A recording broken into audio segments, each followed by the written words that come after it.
What is happening with me is the most important thing.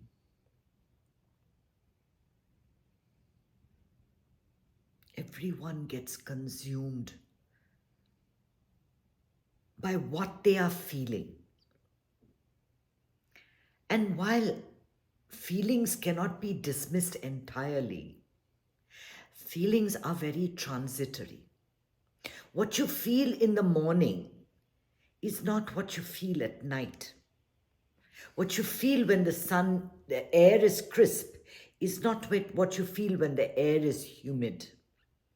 What you feel when someone has insulted you just now is not what you feel as soon as you've had a wonderful meal. Am I right? Our feelings come and our feelings go, but we want to trust it completely. And we want to say, I am sad, I am depressed, my life is horrible, my life is this, my life is that. So many labels we give to our names, to our life. And at the end of it, if you just think about it, it's all okay. It's all okay.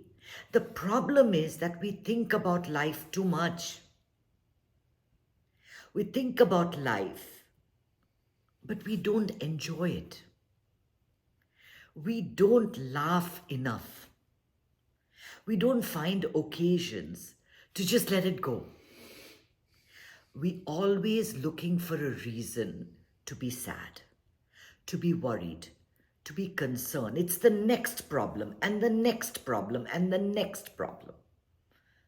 That's how our minds are trained to work. We're never stuck with our current situation, enjoying it completely.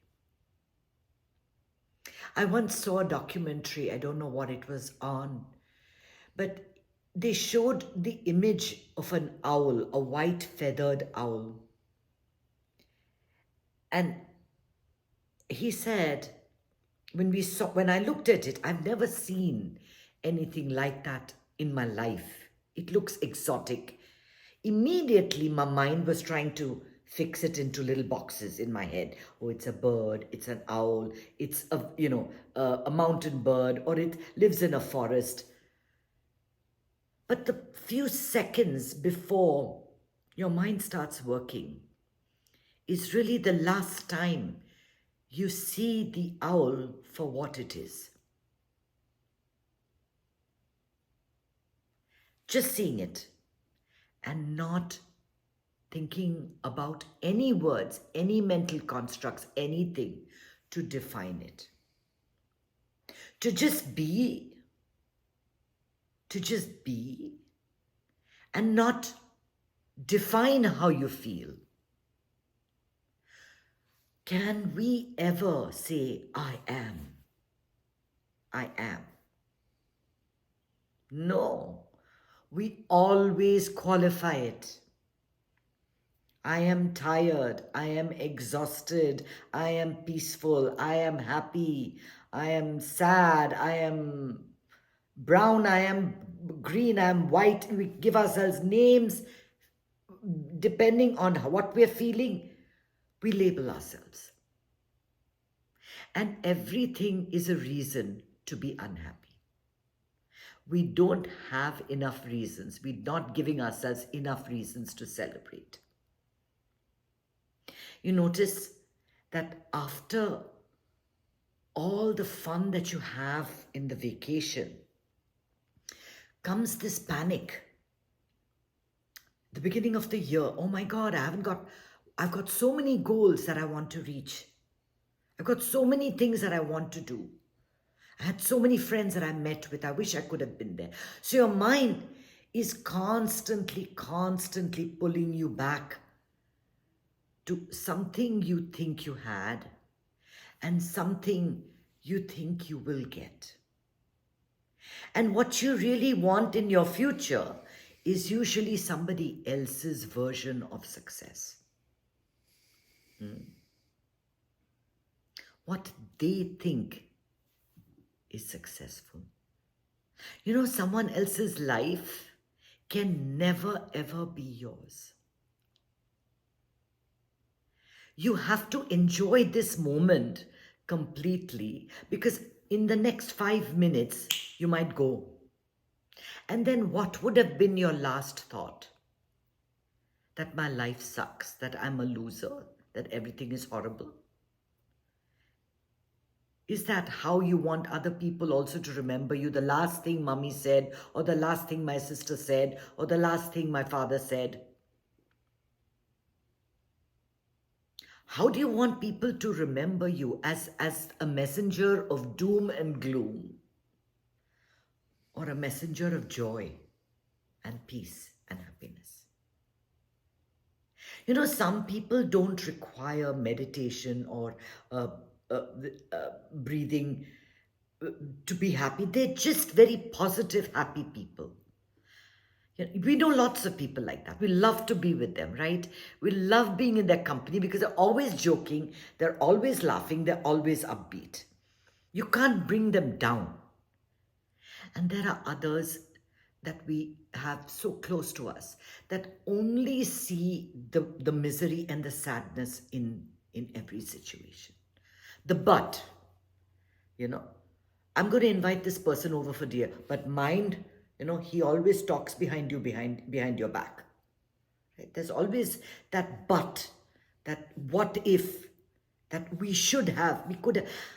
I mean, life gets too complicated.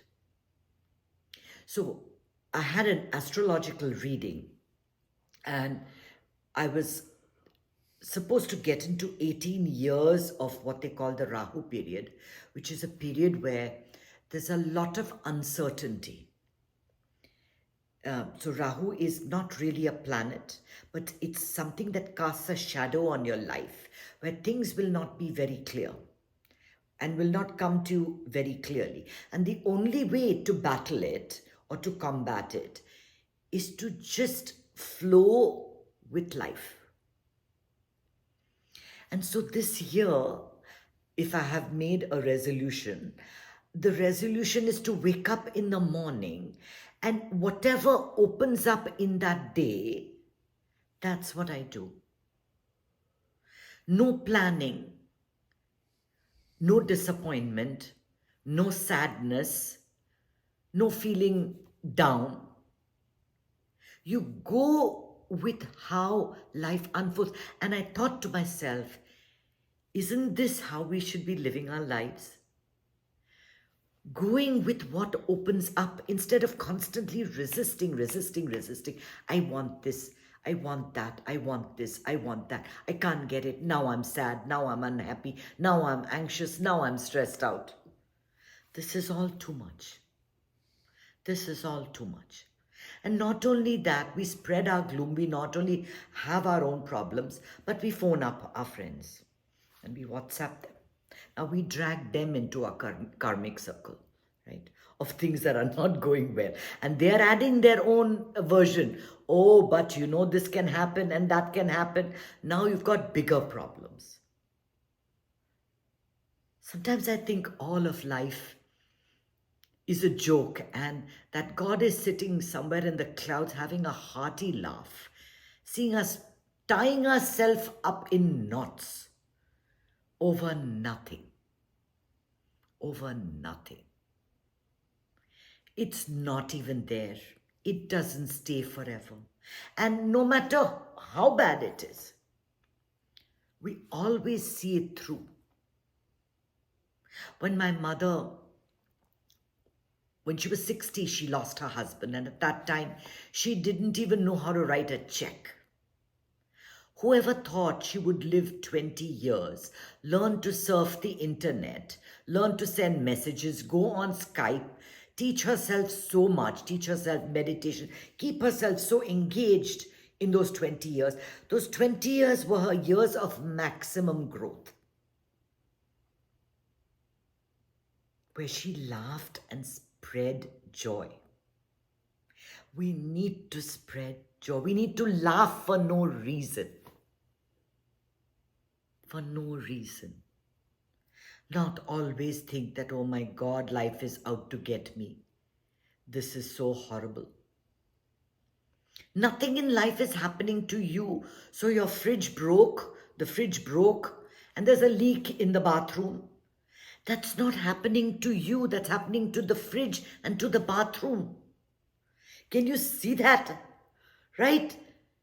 We think it's happening. Oh my God, one thing after another. Now I got a house. I've got so many problems. You want something, and with it comes a lot of collateral, other stuff. A car needs to be, you need to fill gas, it runs out of gas, you need to take it to a station. You can't say, oh my God, the car just stopped in the middle of the road. Right? So life is like that. Whatever choices we make, there are things that come with it. If you have kids, they will give you a heartache.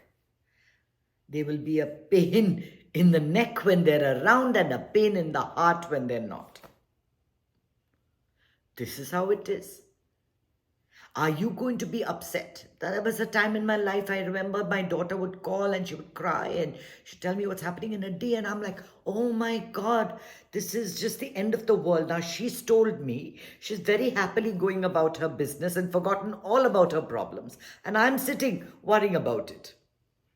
Isn't that what we do as moms, as dads, as relatives? We carry everybody's burden. You don't have to. Your life is your own, right? You don't carry the burden of your wife, your children, your husband, your parents. They are just people who walk alongside you. They have their own karma. They have their own journey. You are along to help. When you can help, help joyfully.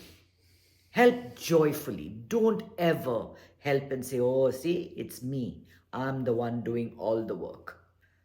The karma simply reverses the minute you say that.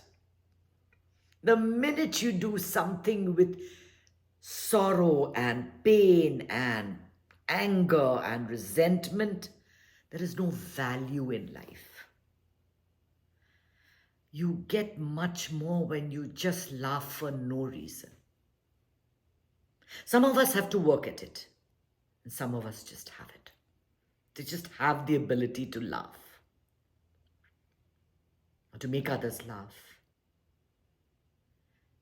And you think that comedians, wow, they're just amazing. They must be seeing humor in everything. But they're the ones that have the darkest lives. They can't see the joy in their own lives. Robin Williams, people like Twitch that brought so much light in people's lives. Humor, smiles. Did not know how to smile themselves. Did not know how to just let life go. To embrace what came without thinking it was happening to them. To not feel that burden of life. I always love what she says. No, if it gets too much, just put it into your back pocket and take a pillow and go to sleep.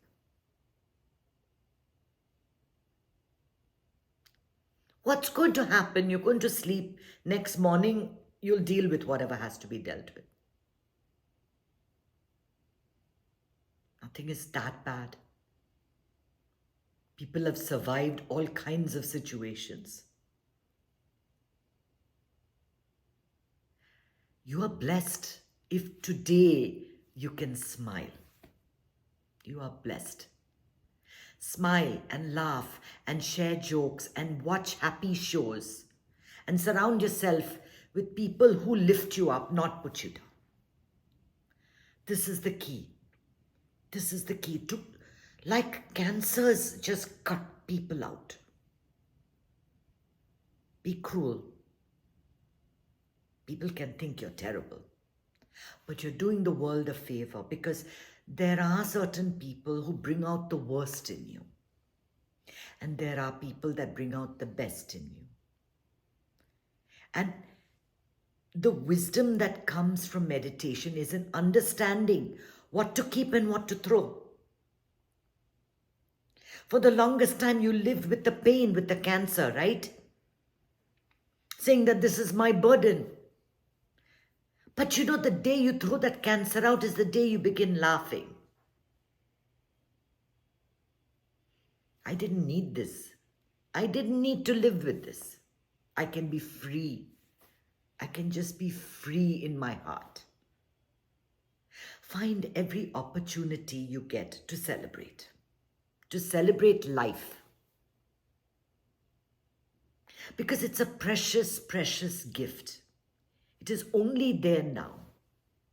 It is only there now. And if you make this moment a miserable moment, then for sure you'll be miserable for the rest of your life. Because have you ever known any time that is not now? No. Even when you were 10 years old and you were having your 10th birthday party, it was now. Have you ever been any place that is not here? Here and now. This is all. This is all. We have to be happy here and now, in this moment. As if this is our last moment. Our only moment, our only opportunity. The thing is, we haven't learned that from childhood. We've taught ourselves to become the emotion.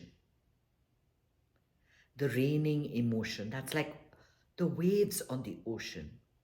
But when you go deep under the ocean, nothing moves. Nothing moves.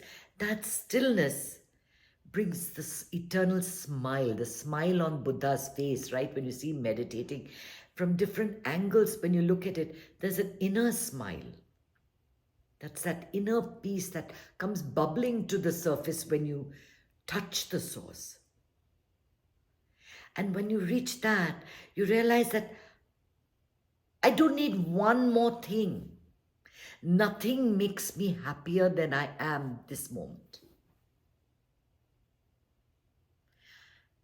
And another happy thought. This is the youngest you'll ever be.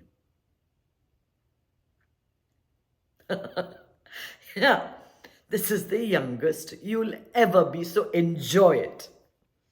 Every day you're going to get older and older and older. And I don't mean destroy yourself with pleasure. I mean, seek happiness in just simple, pure, small miracles. The blooming of a flower, the falling of rain, a beautiful sunset, a hug, laughter, a beautiful dish, cooking, eating, even the act of walking. Everything should bring a smile on your face. Life is just beautiful. So just enjoy it. Om Namah Shivaya.